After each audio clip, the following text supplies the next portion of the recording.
नमस्कार, स्वागत है आप सभी का डीडी न्यूज के इस खास बुलेटिन एक्सप्रेस 100 में, जहां हम आपके लिए लेकर आते हैं राजनीति, मनोरंजन, देश दुनिया, खेल और व्यापार जगत की सभी बड़ी खबरों को एक्सप्रेस यानी कि फटाफट अंदाज में। आपके साथ मैं हूं संध्या शर्मा। तो देखिए खबरें तेज रफ्तार से। प्रधानमंत्री नरेंद्र मोदी आज नई दिल्ली में रायसीना संवाद के 9वें संस्करण का उद्घाटन करेंगे। ग्रीस के प्रधानमंत्री किरियाकोस मित्सोटाकिस मुख्य अतिथि होंगे और मुख्य भाषण देंगे।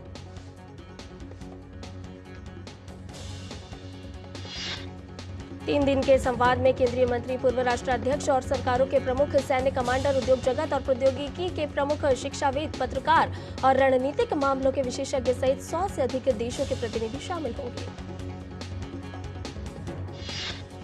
रायसीना डायलॉग के 2024 संस्करण का विषय चतुरंग संघर्ष, प्रतियोगिता, सहयोग, निर्माण है। हर साल राजनीति, व्यापार, मीडिया और नागरिक समाज के नेता दुनिया की स्थिति पर चर्चा करने और समसामयिक मामलों की एक विस्तृत श्रृंखला पर सहयोग के अवसर तलाशने के लिए नई दिल्ली में जुटते हैं। भारत दौरे पर आए ग्रीस के प्रधानमंत्री किरियाकोस मित्सोटाकिस आज प्रधानमंत्री नरेंद्र मोदी के साथ द्विपक्षीय वार्ता करेंगे। दोनों देशों के बीच कई अहम मुद्दों पर विचार विमर्श होगा। प्रधानमंत्री नरेंद्र मोदी ग्रीस के प्रधानमंत्री के सम्मान में दोपहर भोज भी देंगे।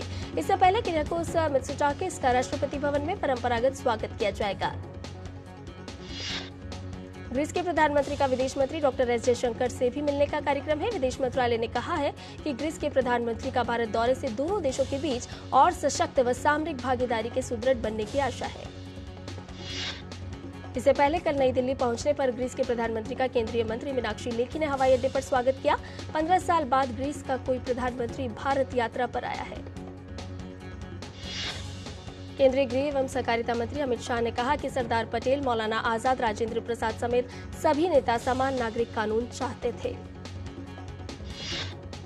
केंद्रीय मंत्री अमित शाह ने 7 दशक से अधिक कालखंड में बनी सरकारों का जिक्र करते हुए कहा कि अब तक वे यूसीसी इसलिए नहीं ला पाए क्योंकि वे अल्पसंख्यक वोट हासिल करने की जुगत में लगे थे। विदेश मंत्री डॉक्टर एस जयशंकर ने कहा कि लाल सागर के हालिया घटनाक्रमों की कनेक्टिविटी की नाजुकता की पोल खोल दी है। डॉक्टर एस जयशंकर ने कहा कि आज कई परिवहन गलियारे बनाने की जरूरत है। डॉक्टर एस जयशंकर ने यूरोप और भारत के गहरे होते संबंधों पर भी प्रकाश डाला। उन्होंने कहा कि महत्वाकांक्षी IMEC पहल वैश्विक अर्थव्यवस्था को बढ़ाने के मौके पैदा करेगी। विदेश मंत्री डॉक्टर एस जयशंकर ने India Europe business and sustainability conclave को संबोधित करते हुए कहा, यूरोप के साथ भारत का रिश्ता केवल महाद्वीप और संघ तक नहीं है। उन्होंने कहा, हमने यूरोपीय देशों के छोटे समूह के साथ भी काम किया है।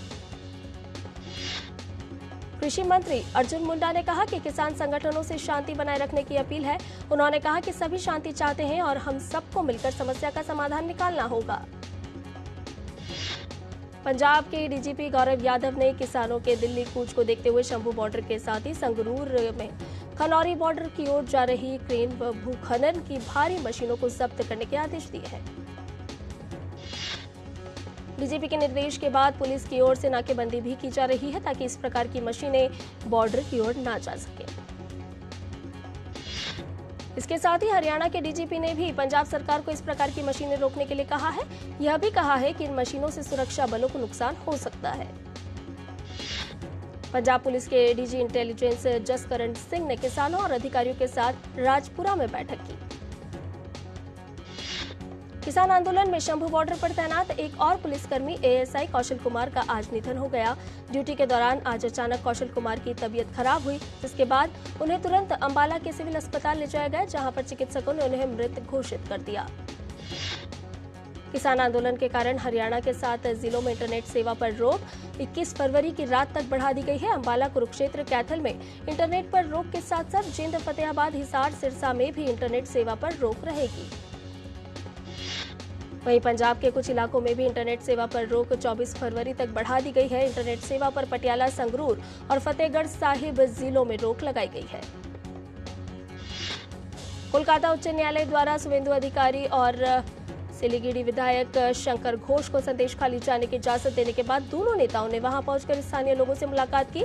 शुवेंदु अधिकारी ने शाहजहां और उसके करीबियों के खिलाफ कार्रवाई की मांग की है। सूचना एवं प्रसारण मंत्री अनुराग सिंह ठाकुर ने संदेश खाली मामले में ममता सरकार पर हमला बोला है। अनुराग ठाकुर ने कहा कि संदेश खाली में घटना वाले मामले में पूरे देश और मानवता को शर्मसार करने वाली है और ममता राज में यहां मीडिया और महिलाओं की आवाज दबाई जा रही है। इस बीच सिविल सोसाइटी के सदस्यों की एक उच्च स्तरीय समिति पश्चिम बंगाल का 24 और 25 फरवरी का दौरा करेगी। दौरे के बाद समिति द्वारा एक अंतिम रिपोर्ट तैयार की जाएगी और इसे भारत के संवैधानिक अधिकारियों को सौंपा जाएगा। उधर संदेश खाली मामले की रिपोर्टिंग कर रहे एक पत्रकार की गिरफ्तारी के बाद ममता सरकार निशाने पर है। राज्य के राज्यपाल सीवी आनंद बोस ने भी इस गिरफ्तारी की निंदा की है। यूआईडीएआई ने साफ कर दिया है कि पश्चिम बंगाल में किसी भी व्यक्ति का आधार नंबर रद्द नहीं किया गया है। यूआईडीएआई ने कहा है कि आधार डेटाबेस को अपडेट करने के लिए आधार नंबर धारकों को समय समय पर सूचना जारी की जाती है, लेकिन किसी भी नंबर को रद्द नहीं किया गया है। प्रधानमंत्री 22 फरवरी को नवसारी आ रहे हैं। नवसारी में एक विशाल जनसभा के साथ प्रधानमंत्री टेक्सटाइल पार्क की आधारशिला भी रखेंगे। सूरत के कपड़ा व्यापारी लंबे समय से इसकी मांग कर रहे थे। भारत की पहली अंतरिक्ष खगोल विज्ञान वेधशाला एस्ट्रोसेट ने ब्लैक होल के रहस्य से पर्दा उठाया। इसरो ने कहा, एस्ट्रोसेट की मदद से वैज्ञानिकों की अंतर्राष्ट्रीय टीम मैक्सी J1820+070 नाम के एक्स-रे वाइब्रेटरी सिस्टम के आसपास के रहस्यों को सुलझाने में सफल रही है।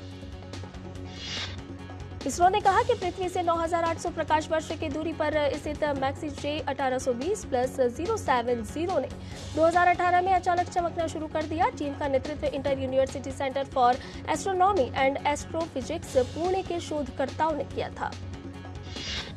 स्वदेशी रूप से विकसित डिजिटल फ्लाइट कंट्रोल कंप्यूटर के साथ तेजस लड़ाकू विमान ने सफल उड़ान भरी है।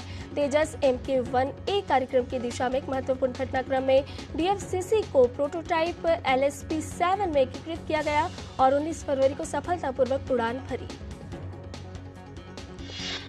मंत्रालय ने एक बयान में कहा कि उड़ान नियंत्रण के सभी महत्वपूर्ण मानक और प्रदर्शन संतोषजनक पाए गए। इसने कहा कि पहली उड़ान का संचालन राष्ट्रीय उड़ान परीक्षण केंद्र से संबद्ध wing commander Siddharth Singh KMJ सेवानिवृत्त ने किया। बिहार के पूर्व उप मुख्यमंत्री तेजस्वी यादव की जन विश्वास यात्रा पर श्री कल्की धाम निर्माण ट्रस्ट के अध्यक्ष आचार्य प्रमोद कृष्णम ने कहा कि 2024 में सबकी दुकान बंद हो जाएगी। परिवारवाद कुछ दिनों तक चल सकता है। योग्यता और प्रतिभा के आधार पर भारतीय राजनीति में सम्मान मिलना चाहिए। आयुष मंत्री सर्बानंद सोनोवाल आज नई दिल्ली में आयुर्वेदिक माध्यम से स्वास्थ्य जांच और प्रबंधन की एक राष्ट्रीय स्तर की परियोजना शुरू करेंगे। इस परियोजना का लक्ष्य 20,000 से अधिक आदिवासी लोगों को लाभ पहुंचाना है। परियोजना के अंतर्गत कक्षा 6ठी से 12वीं तक के छात्रों के स्वास्थ्य जांच की जाएगी। जांच देश के 14 राज्यों के 55 एकलव्य मॉडल आवासीय विद्यालयों में की जाएगी। इसमें एनीमिया, हीमोग्लोबिन, पैथी कुपोषण और तपेदिक पर विशेष ध्यान दिया गया है। केंद्रीय मंत्री अर्जुन राम मेघवाल आज राजस्थान के बीकानेर में सरकारी डूंगर कॉलेज में राष्ट्रीय इलेक्ट्रॉनिक्स और सूचना प्रौद्योगिकी संस्थान NIILIT एक्सटेंशन सेंटर का उद्घाटन करेंगे। पोत परिवहन और जलमार्ग मंत्रालय आज पोत निर्माण और अनुरक्षण पर नई दिल्ली में एक कार्यशाला का आयोजन करेगा। मैरीटाइम इंडिया विजन 2030 और मैरीटाइम अमृतकाल विजन 2047 के लक्ष्य को प्राप्त करने की अपनी प्रतिबद्धता के तहत यह कार्यशाला आयोजित की गई है। दिव्यांगता, पुनर्वास और स्पेशल एजुकेशन के क्षेत्र में एक महत्वपूर्ण मील का पत्थर हासिल किया जा रहा है, क्योंकि पूरे भारत में कई अत्याधुनिक सुविधाओं का उद्घाटन किया जा रहा है। केंद्रीय सामाजिक न्याय एवं अधिकारिता मंत्री आज नई दिल्ली में इन सुविधाओं का उद्घाटन करेंगे। मध्य प्रदेश में मुख्यमंत्री डॉक्टर मोहन यादव ने खजुराहो नृत्य समारोह 2024 का शुभारंभ किया। मुख्यमंत्री डॉक्टर मोहन यादव के प्राचीन वाद्य यंत्र नगाड़ा की ताल और नर्तकों के घुंघरुओं की झंकार ने समारोह की ऐतिहासिक उपलब्धि को यादगार बना दिया। इस बीच राग बसंत की लय पर 1484 कथक नृत्य साधकों के थिरकते कदमों ने 20 से 26 फरवरी तक चलने वाले 50वें खजुराहो नृत्य समारोह में गिनीज वर्ल्ड रिकॉर्ड बना दिया। हाथों में दीपक लेकर जब लय और ताल के साथ घुंघरू साधकों के कदम मिले, तब भारतीय संस्कृति और परंपरा एक साथ मुस्कुरा उठी। जम्मू कश्मीर के श्रीनगर के कई हिस्सों में ताजा बर्फबारी हुई है। इलाके में दूर तक बर्फ की सफेद चादर में बिछी नजर आई, वहीं पहाड़ चांदी की तरह चमक रहे हैं। शीतकालीन वंडरलैंड गुलमर्ग घाटी बर्फबारी के बाद विदेशी स्कीयरों और एडवेंचर प्रेमियों का ध्यान अपनी ओर आकर्षित करता है। और बुलेटिन में फिलहाल रुकने एक छोटे से ब्रेक के लिए जल्द हाजिर होंगे। साल, बरस और सदी नहीं, एक युग गुजर जाएगा। उम्र न पूछो वंडर की, जब फर्क नजर आएगा। वंडर सीमेंट, फर्क नजर आएगा। कोविड ने हम लोगों को work from home and flexibility दोनों सिखा दी। Handling my job responsibilities and अपना घर। एनपीएस भी इसी तरह फ्लेक्सिबल है।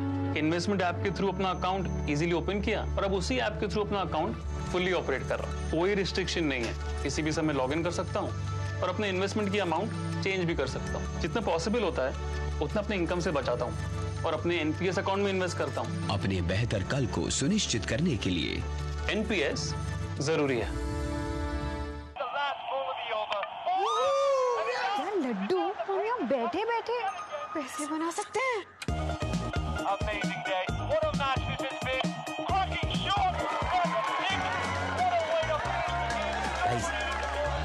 मैं तुम्हारे बिजनेस आइडिया का बड़ा फैन हूं।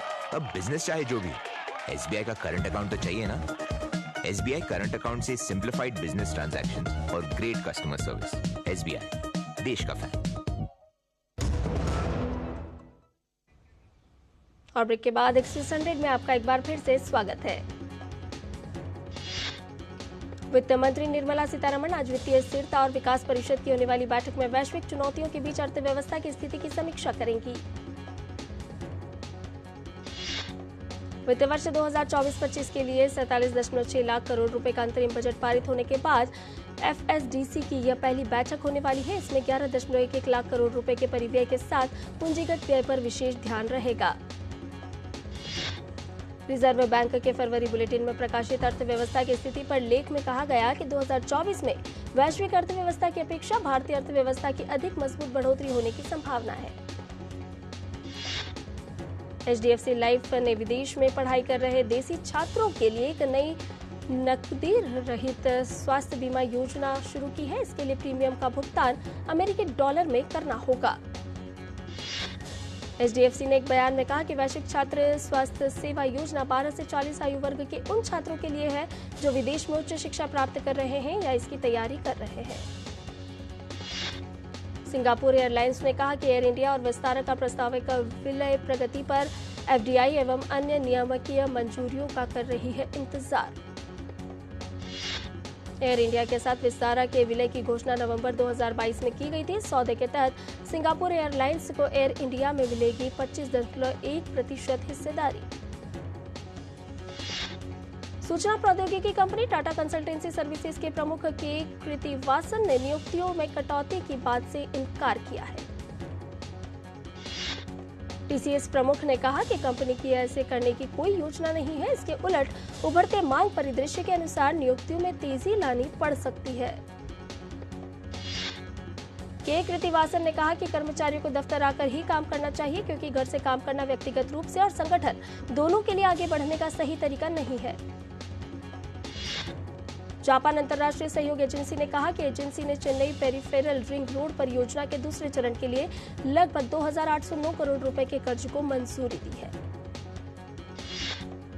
जेआईसीए ने एक बयान में कहा कि जापान सरकार और भारत सरकार के बीच हुए एक समझौते के तहत चेन्नई पेरिफेरल रिंग रोड को चेन्नई बेंगलुरु औद्योगिक गलियारे के लिए व्यापक एकीकृत मास्टर प्लान के तहत प्राथमिकता वाली परियोजनाओं में किया गया है शामिल। शिक्षा प्रौद्योगिकी कंपनी बाइजू में वित्तीय उथल पुथल के बीच कंपनी के प्रमुख निवेशकों के एक समूह ने इसके संस्थापक मुख्य कार्यपालक अधिकारी को हटाने के लिए शुक्रवार को असाधारण आम बैठक बुलाई। केंद्रीय बंदरगाह, पोत परिवहन और जलमार्ग मंत्री सर्बानंद सोनोवाल ने पूर्वोत्तर भारत में जलमार्गों के विकास के लिए 308 करोड़ रुपए की परियोजनाओं की शुरुआत की। एक आधिकारिक बयान के मुताबिक सोनोवाल ने 7.5 करोड़ रुपए के निवेश से धुबरी में सीमा शुल्क आविजन कार्यालय के निर्माण और IWAI जोगी घोपा टर्मिनल के लिए परिसर की दीवार के निर्माण की आधारशिला भी रखी। वैश्विक बाजारों में हल्की तेजी के बीच सीमित आयातित आपूर्ति के कारण दिल्ली बाजार में सरसों, तिलहन, मूंगफली समेत लगभग सभी तेल तिलहनों के भाव में सुधार हुआ है। अकासा एयर ने यात्रियों की सुविधा के लिए देश भर के 9 प्रमुख एयरपोर्ट पर डीजी यात्रा के फेस रिकॉग्नाइजेशन सिस्टम की शुरुआत की। वित्त मंत्रालय ने अपनी एक रिपोर्ट में कहा है कि भारतीय अर्थव्यवस्था का आउटलुक उज्जवल नजर आ रहा है। अगले वित्त वर्ष जीडीपी की वृद्धि दर 7% रहने की संभावना है। वित्त मंत्रालय के अनुसार देश को भू राजनीतिक दबाव और अंतर्राष्ट्रीय वित्तीय बाजारों में अस्थिरता से पैदा होने वाली विपरीत वैश्विक परिस्थितियों पर नजर रखने की जरूरत है। सरकार ने ज्यादा लंबे रेशे वाले कपास के आयात पर सीमा शुल्क से पूरी तरह छूट दे दी है। साथ ही आयातित ब्लूबेरी, क्रैनबेरी और फ्रोजन टर्की से स्पेसिफाइड प्रोडक्ट्स पर शुल्क में कटौती की है। भारत का एआई बाजार में सालाना 25 से 35% की दर से बढ़त, साथ ही इसके साथ 2027 तक 17 अरब डॉलर तक पहुंचने का अनुमान। वैश्विक स्तर पर एआई के निवेश में 2019 से 24% की वार्षिक वृद्धि देखी गई।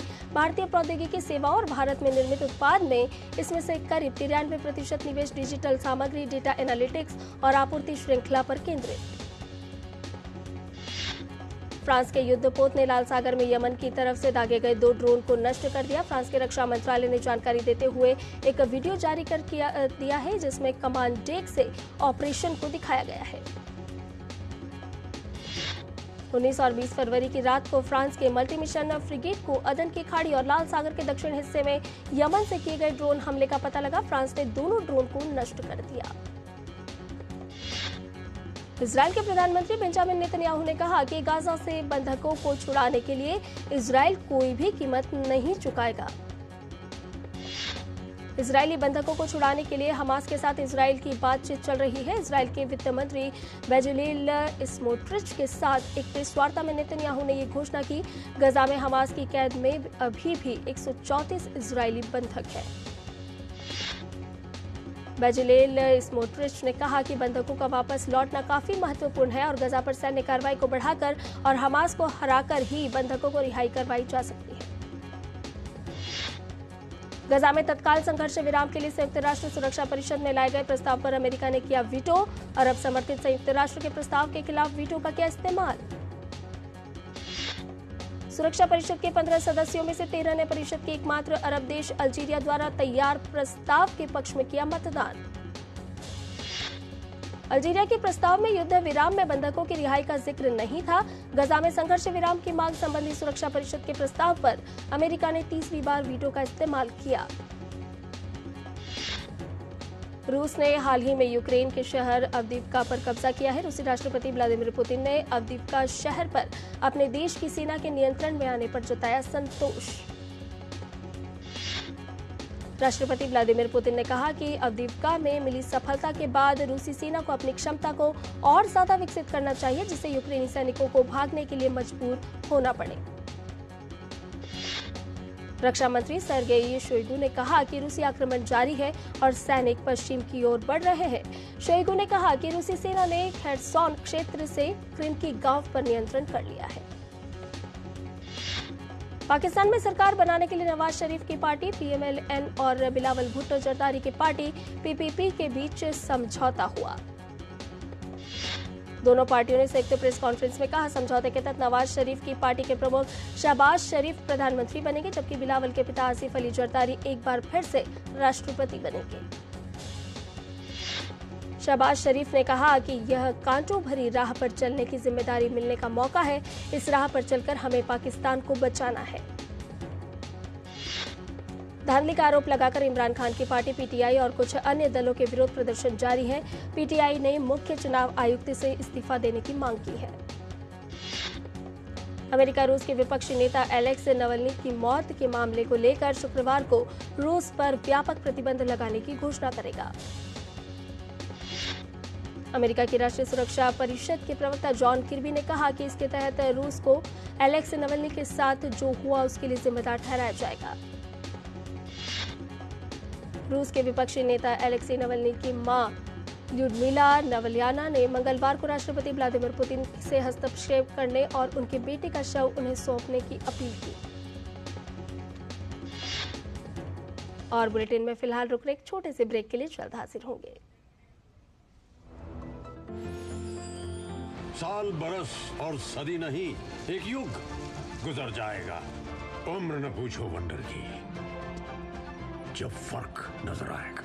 वंडर सीमेंट, फर्क नजर आएगा।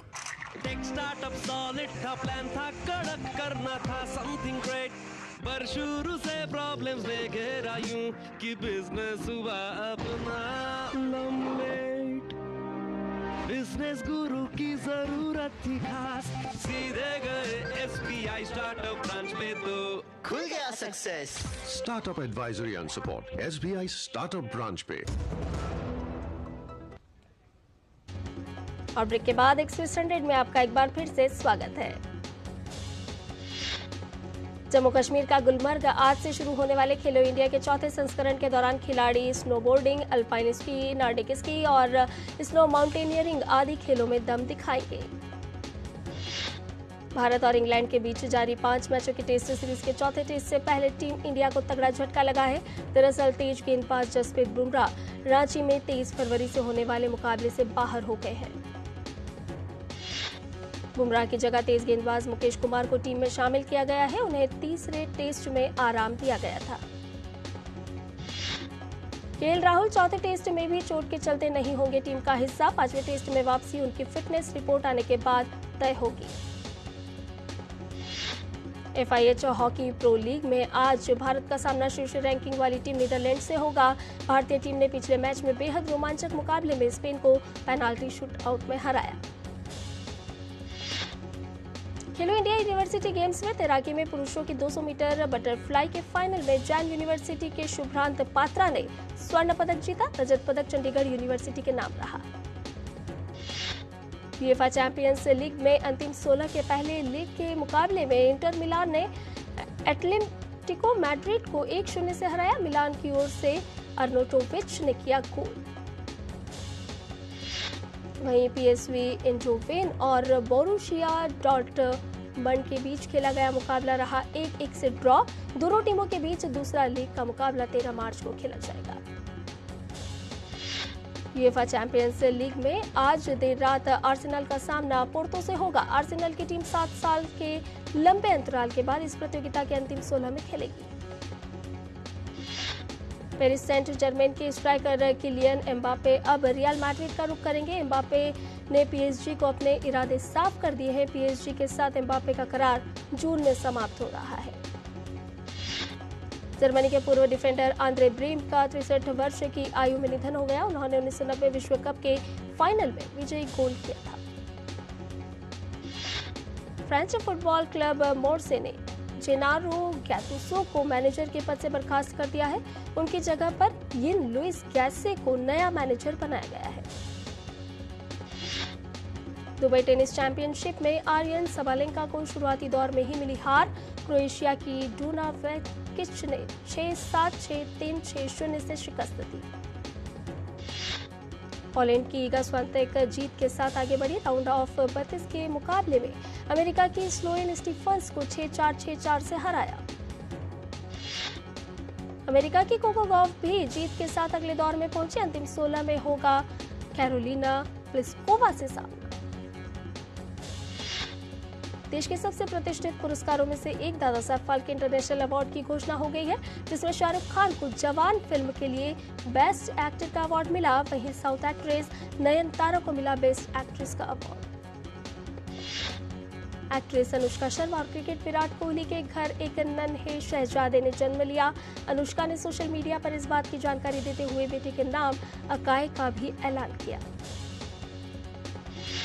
विद्या बालन की शिकायत के आधार पर मुंबई पुलिस ने खार पुलिस स्टेशन ने अज्ञात व्यक्ति के खिलाफ IT की धारा 66C के तहत FIR दर्ज कर इस मामले में जांच शुरू कर दी है। विद्या बालन ने अपने नाम पर बने फेक इंस्टाग्राम अकाउंट पर लीगल एक्शन लिया है। अभिनेत्री रकुलप्रीत सिंह और निर्माता व अभिनेता जैकी भगनानी शादी के बंधन में बंधने जा रहे हैं।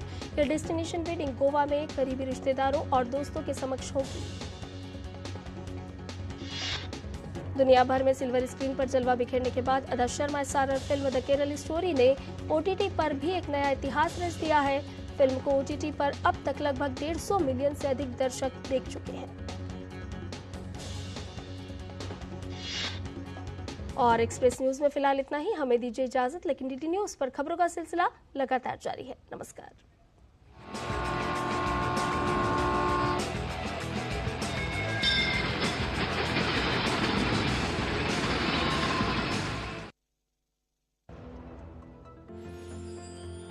साल, बरस और सदी नहीं,